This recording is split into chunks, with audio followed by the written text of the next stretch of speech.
in our DCS family would like to view the presentation again, then certainly it will be available. And Ms. Santiago, you are monitoring the number of participants and who's coming in? Hello, everyone. Good evening. Thank you for joining us. Yes, and I'd like to just introduce our leadership team. With us this evening, we have Dr. Jackson, who is our high school principal. Good evening, everyone. And we also have Mr. Doug Garber, who is our middle school principal. Mr. Garber, are you around? I am. Good evening, everyone. Thank you for coming. And also we have the lovely Miss Yesenia Santiago, who is our Director of Student Services. And so let's get started. So as communicated to you, we are starting on Monday with those students who would like to participate in in-person learning. We are doing a staggered schedule. We are starting with our 6th grade students reporting on Monday, and our 9th graders will report on Tuesday, October 6th. October 7th will be our 7th graders. October 8th will be our 8th graders. And on Friday, October 9th, we will have our remaining upperclassmen, the 10th, 11th, and 12th grade students reporting to our school. And again, this is only for students whose parents have indicated on the survey that was sent to them that they would like their children to return to in-person learning. All other students will attend online classes as usual, virtually, and we will be live streaming in the classrooms with our students at home as well as with our students in the actual classroom. So this is the agenda for tonight. We will be talking about managing risks, the reopening schedule, important procedures. There is a parent pledge that we are asking all of our parents to sign, the parents of students who will be on our campus. We are hoping that you will sign this, and then we will certainly entertain questions and answers. So we've been hard at work, basically outfitting our building to ensure that it is safe for our students and our faculty. Our cafeteria is currently being used as a classroom. Will be divided into several classrooms. And we are limiting the number of extracurricular activities after school, such as sports. Mr. Washington is our athletic director, and Dr. Jackson and I have been working closely with him to discuss some of those extracurricular activities. We had to close our drinking water fountains. The CDC does recommend that we do that. There's a high risk of contagion if we were to keep these open. So we are asking students to bring water to school. We have outfitted each of our classrooms with hand sanitizing stations. We have gallons of hand sanitizer in each of our classrooms. We are also installing in each of our classrooms for the teacher's protection an actual shield that will be placed on the teacher's desk to ensure that the teacher is able to have that extra layer of protection. We have also purchased individual portable shields that each of our students will be able to take with them from class to class. It is collapsible. Ms. Santiago, do you happen to have a shield there that we can show our parents? No, but I'll run and get one. Okay, great. So certainly we'll have one of those for all of our students. We are limiting the hallway traffic. So each of our classes will be dismissed in a staggered fashion. We have spoken about this. We will also have one-way hallways and one-way stairwells to ensure that, to minimize the number of students in the hallways and in the stairwells at any given time. We've allowed for about 10 minutes of travel time between periods. With that, that will allow us to stagger the classes and to ensure that the students are not congregating in the hallways or waiting for teachers to let them into the classrooms. So we have an extra maintenance custodial person that is on board who will be assisting us with our other two custodians in sanitizing our building.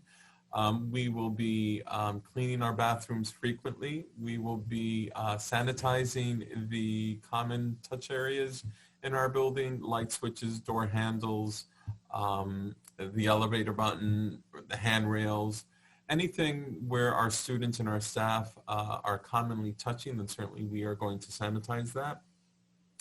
Each evening, we will do a deep sanitization with our electrostatic defogger machine with EPA-approved chemicals to deeply disinfect our campus. And we are certainly designing our courses to make sure that we are making greater use of technology for our students.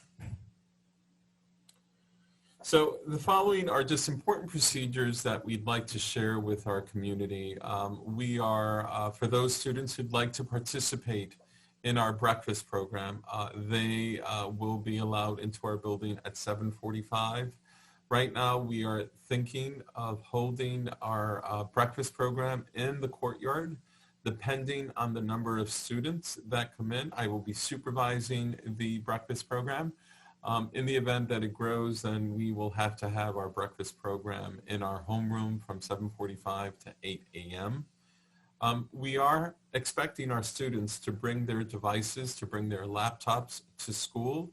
We will not have extra laptops to give out to our students, so they need to bring their devices to school and back home. We will not have any lockers available for our students. We want to maintain social distancing, so we felt that by closing our lockers, we could avoid any of that, just making sure that our students are able to social distance. Students will be dismissed at 2:15 every day.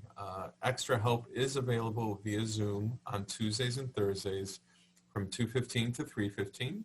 And certainly the child's teacher would make those arrangements with the child, with the student, and certainly notify our parents. We will have breakfast and lunch available for purchase, and free and reduced lunch also will be available to those students who qualify. We are asking our parents to please conduct temperature checks before you send your child to school. We are working closely to create a very simple form that will be available through the parent. Ms. Santiago, the name of the platform again is? Family ID. The Family ID platform, where you would go in every morning and just click on a couple of questions that are important. I think the questions are, has anyone in the household tested positive for COVID-19? And I think we'll ask a question regarding the actual temperature of your child for that particular day, and maybe one or two other questions, but it's going to be something rather simple that parents can complete on a daily basis. And it's additional assurances that we're asking our parents to complete to make sure that everyone is safe, both our student body and our faculty. All students and staff are required to wear a mask. We are asking for a minimum of a 2-ply mask, preferably a 3-ply mask. We are asking our students not to wear bandanas or not to wear the gaiters. We feel that the droplets have greater potential of reaching other individuals with those face coverings, so we're asking for a minimum of a 2-ply face covering, preferably a 3-ply face covering. Students will be allowed to bring their backpacks to school, but rolling backpacks will not be permitted. We sent out a one-call yesterday talking about the uniform. We are asking our students to ensure that they purchase their DCS tops. But in terms of the bottoms, due to the COVID situation, we are asking our students to wear any pants that are khaki or navy bottoms that is appropriate for school. They should not be too tight and should not sag. And the bottoms purchased at Continental Uniforms as well as Reese Brothers are also permitted. Okay, I'd like to turn it over now to Miss Santiago. Oh, you have there in your hands the shield, the student shields. If you could just show that out to our parents, as you can see. I can be Vanna for the moment. Yes, thank you. So there's 4 sections, and they place it on their desk, and they're well protected.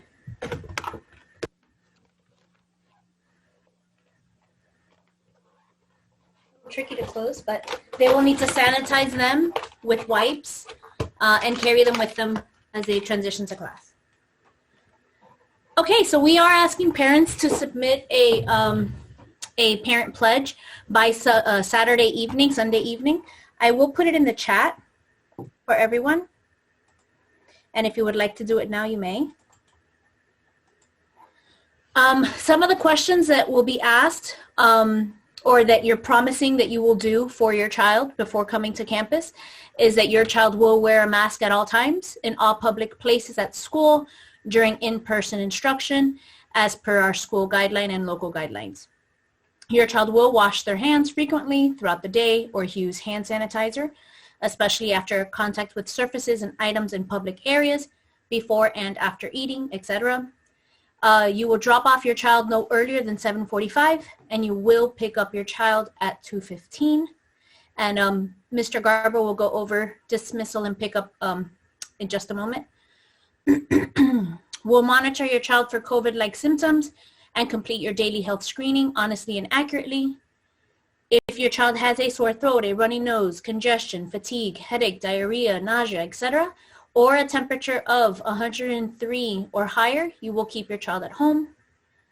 If anyone in the household has tested positive for COVID-19, your child will maintain quarantine for the recommended 14 days, and your child will then be allowed back after there are 2 negative tests reported. And you will follow any Doctor's Charter School leadership advice and instructions regarding testing, screening, quarantine, etc., and you will cooperate with the contact tracing efforts if called upon to do so. And so there's the survey. Mr. Garber, would you like to talk a little bit about dismissal and arrival? Sure, I'll be happy to.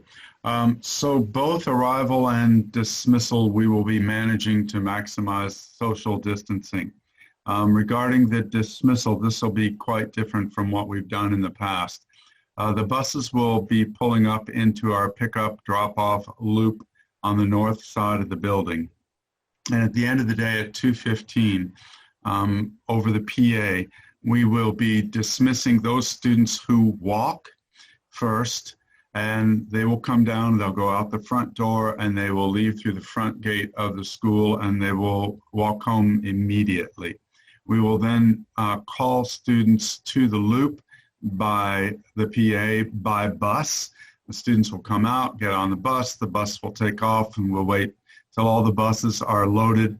And then after the buses are loaded and they're out of the way in the loop, we will be dismissing students by classroom to come out to the loop to get picked up if you are driving to school to pick them up, or later on when the upperclassmen are here, those who are driving themselves.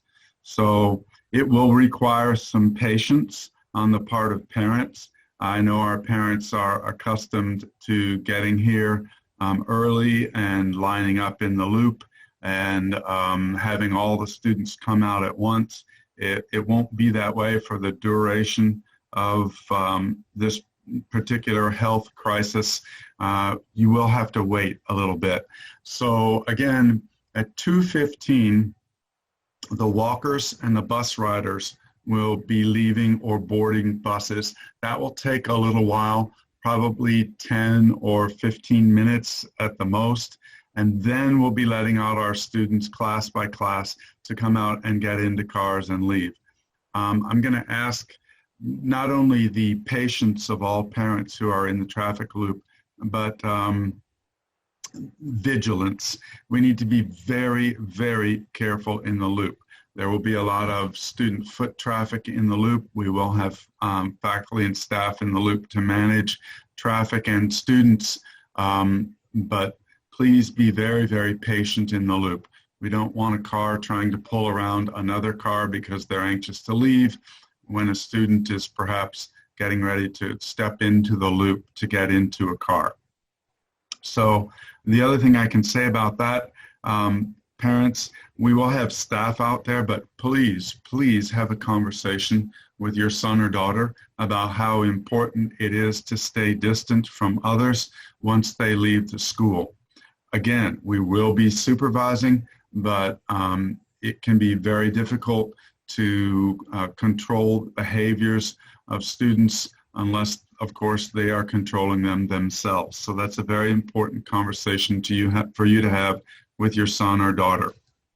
Also different this year is that we will not be admitting students to campus until just before homeroom, 7:45. In the past, we have had students dropped off as early as 6 o'clock or 6:30, and they congregate in front of the school at very close quarters. And of course, we are attempting to avoid that this year. So students can be dropped off at 7:45.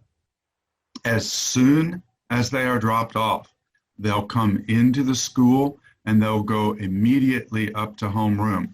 That gives them a safe place to wait and to distance socially from one another without having them congregate in front of the school. Those students who are coming in and getting breakfast will go immediately to the courtyard. We will have breakfast ready for them there. They can eat in the courtyard or under the overhang and then go up to homeroom. The breakfast situation is subject to revision once we are fully back on campus with all of the students who choose to do that with all grades. So if we find that it works better for them to go on up to the classroom and take their breakfast with them and consume it there, we may change to that sort of scenario for breakfast. And then I'll just, if you don't mind, everyone, I'll address one question that seems to fit in here. There was a question in the chat about lunch. We are still serving lunch, and it is still on the same basis. Some are free, some are reduced, some are paying for lunch. There will be a cart that comes from the kitchen, and it goes classroom to classroom, and the students will be handed their lunch from the cart in the classroom. They'll eat lunch in the classroom, and then they'll be responsible for throwing their trash away there. There may be some teachers with small groups that feel they can keep them socially distant and are comfortable taking them outdoors on some days for lunch. If it's a nice day and the weather is good, so that will be a possibility too, but that'll be a judgment call that we will leave up to the individual teachers. Thank you. Thank you, Mr. Garber. Some questions? The first question is, if we change our mind about in-person learning, can our kids switch back to online learning? Dr. Acevedo, do you want to go ahead and take that question? Yes, by all means. Thank you. Yes, the answer is absolutely. We have some students who have expressed, some concerns to their homeroom teachers, and absolutely we are allowing those students who, you try out the in-person instruction and you want to switch back, that will be allowed. All we ask is that the parent please notify us. We will need something. An email is sufficient to either Dr. Jackson or to Mr. Garber. However, you cannot switch from online to the school building until we revisit all of our situations again and things change. So, bathrooms. How are we doing bathrooms? I believe Dr. Jackson, would you like to take that question? Sure. What we're going to do to make sure the passing period is as small as possible, we're going to have one class go at a time to keep the numbers in the hallways very small. We'll be opening the bathrooms for students with bathroom passes to be stepping out of their classes Those hallways will be monitored during that class time, and keeping the bathrooms to 2 students at a time only. And I think that that will keep the numbers down and prevent any kind of congregating between passing periods, but allow all the students to access that as they need. Okay, our next question is how many students are coming back? I can kind of read you the numbers more or less. In 6th grade, we have about 40 some odd students, 46 or so. 7th grade, about 23. 8th grade, 38. 9th grade, 34. 10th grade, 26. 11th and 12th grade are somewhere 15 students or so. Next question. Yes, you can still apply for free and reduced lunch application. You would just turn it into Ms. Kynes. The temperature checks will be done at home. So those of you asking about temperature checks, we ask that you check your child's temperature at home and then complete the Family ID survey each morning. I think we talked about dismissal already, so that was a question that was already answered. We also answered about lunch. There's a question about the number of students allowed in each classroom. Ideally, we would like to have about 15 students in a classroom. We have other classrooms that are a little bit larger, and we are certainly maintaining social distancing. Ms. Santiago and I have been into the classrooms, and we've measured the desks to ensure that they are at least anywhere from 3 to 5 feet apart. And certainly from the front of the room to where the classroom teacher is to the edge of a student desk is about 6 feet. And our staff will be wearing masks. They are also, if they'd like, they can certainly wear a mask and a shield, but that will also be available to our students. And Ms. Santiago is demonstrating that for you now.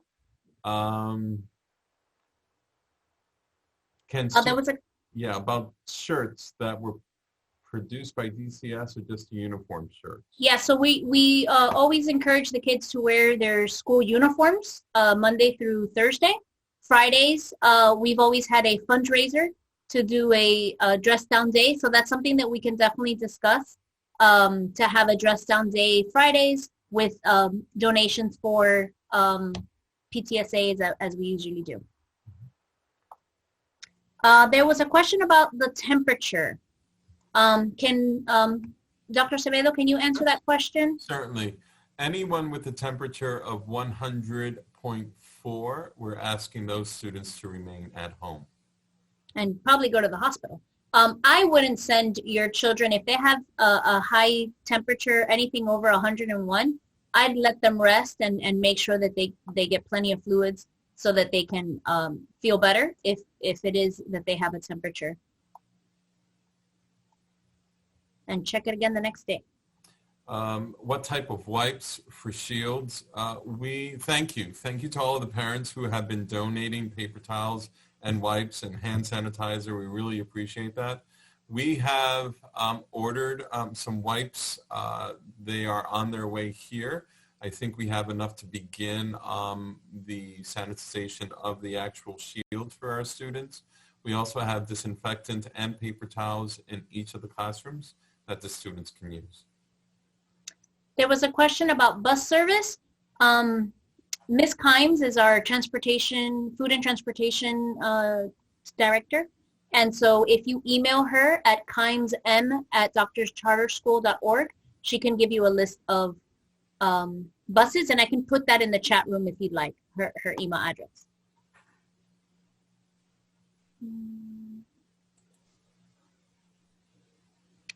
Trying to see supplies, minimal supplies. Yeah, I guess the students should be able to carry their things in their book bags.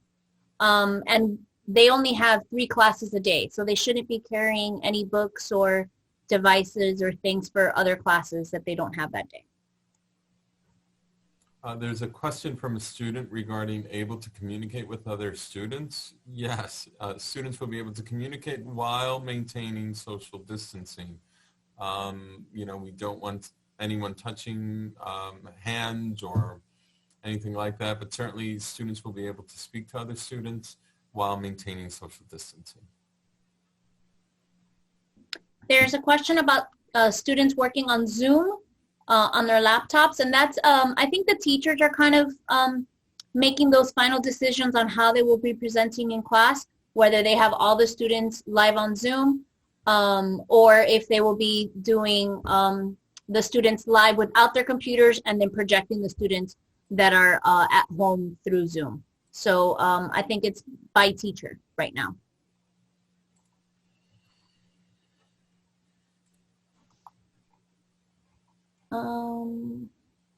There was a question that was very good about extra help at 2:15. I was looking for that one from. Okay.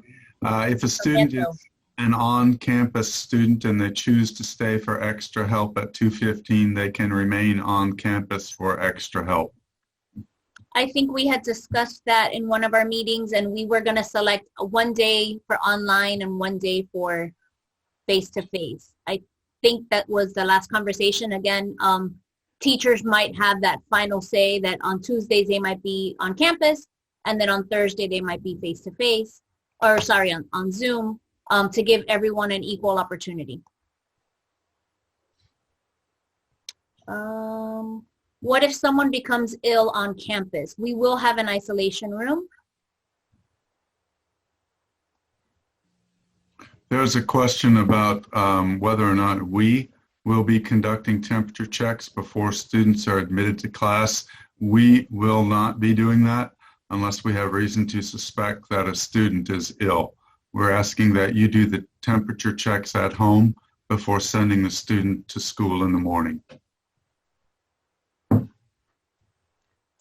If someone becomes infected with COVID or is demonstrating the symptoms relating to COVID, we will certainly be in communication with the Department of Health. They're part of the pledge. The promise is that we will enlist your support to help us with contact tracing because we can't do it alone. And we will be taking the advice and guidance from the Department of Health. So the individual will be isolated and will certainly have to be picked up. And we are hoping to have a school nurse on site. We are in the process of looking for one. And at this time, the hope is that we will have one on our campus. So there was a question about COVID testing. If you had a 100.4 fever for more than a day or two, are we requiring COVID testing? That's I guess, a health question, and whatever's required by the health department is what we will follow. But if you know of someone in your household that has tested positive, we are asking 2 negative tests before returning back to school.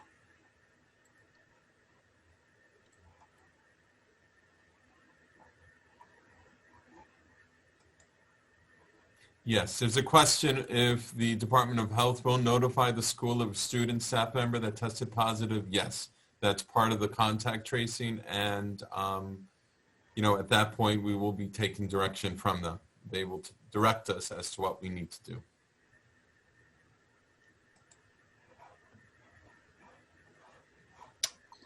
There is a question about staying on campus past 2:15. No, kids are not allowed to stay on campus after 2:15 unless they're in extra help and their teachers are physically in the building doing extra help. I think most teachers had decided to do extra help online.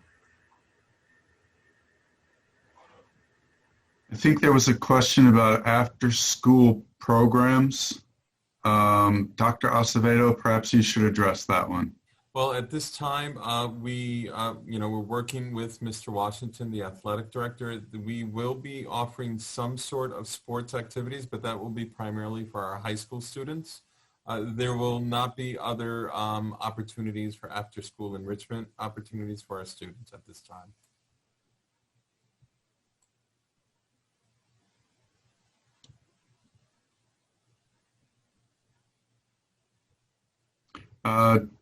Dr. Acevedo, there's a good question that just popped up in the chat about the next phase for school opening, meaning at what point might everyone else be able to come back to school?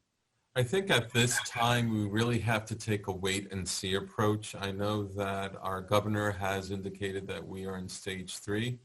However, the county, we are following the county recommendations. And at this point, we are sticking with our reopening at stage 2. Once we receive further notification from the county or the state to open our schools to stage 3, then at that time we will do that. But I don't envision that happening anytime before January, but that can change.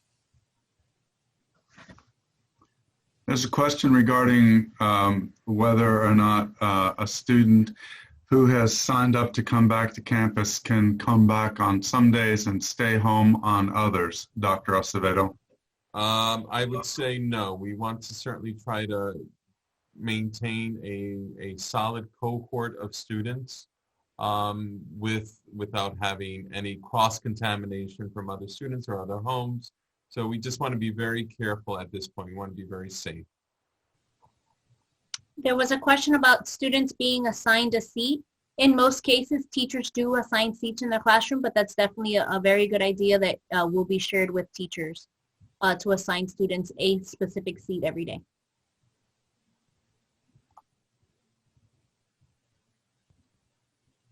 I believe there was a question about masks. Oh, a question about cloth masks. That's right. As I mentioned earlier, provided that the mask is at least a 2-layer mask, yes, that's sufficient. Preferably a 3-layered cloth mask is what we're looking for, just to ensure that droplets don't travel as far as they could with a single layer mask. There's a question about desks being wiped between classes, and yes, they will be. And the students will be assisting us in cleaning off their own desks.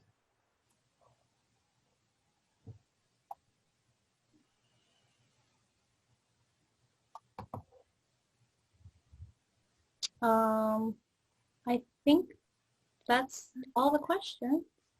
If there's any other questions and you want to email us, you can absolutely email us any questions that you might have that we might not have answered.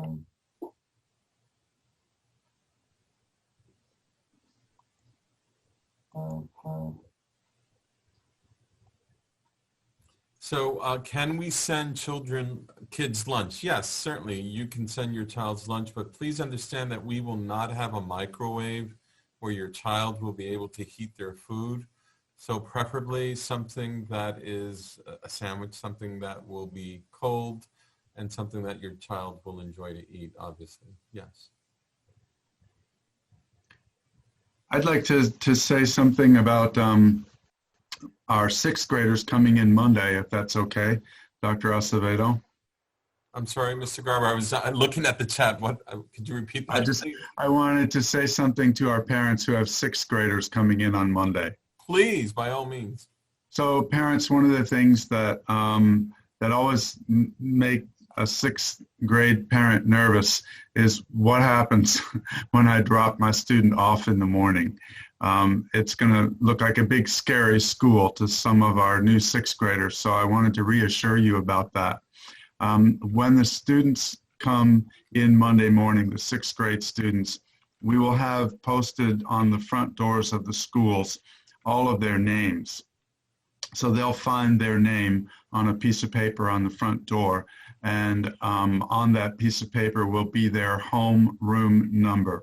So once they come in, there will be faculty and staff around to escort them to the correct room, make sure they get there feeling good, feeling confident about it. And then we will also be armed with student schedules.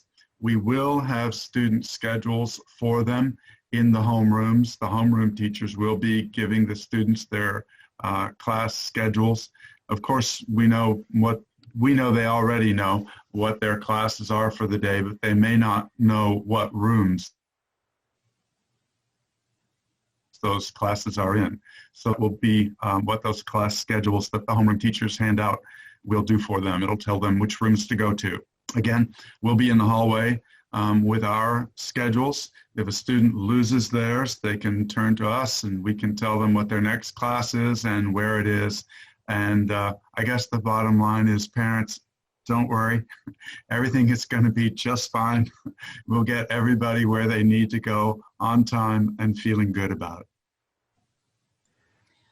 There was a question about medical advice if we don't have a nurse on campus. And again, we really are in the process of getting a nurse to be here at least 4 hours a day.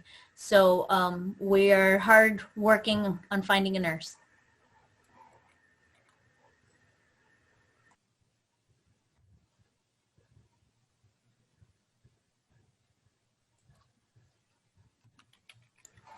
Anything else before we dismiss, ladies and gentlemen? There were some questions, and I'm getting some private chats about making donations. Some parents want to send stuff. I think one of the questions was through Amazon. By all means, yes, you can do that. We'd love to acknowledge you. Maybe you can include a gift card in your donation so that way we know where the donation is coming from. So thank you. Yes, we certainly take all donations. Anything that you are willing to share with us, we'd greatly appreciate.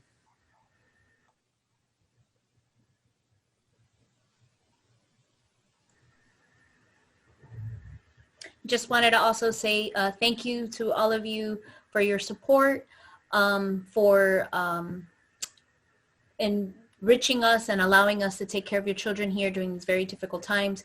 We are very excited to have your children back on campus, and we will do our best to keep them safe and healthy.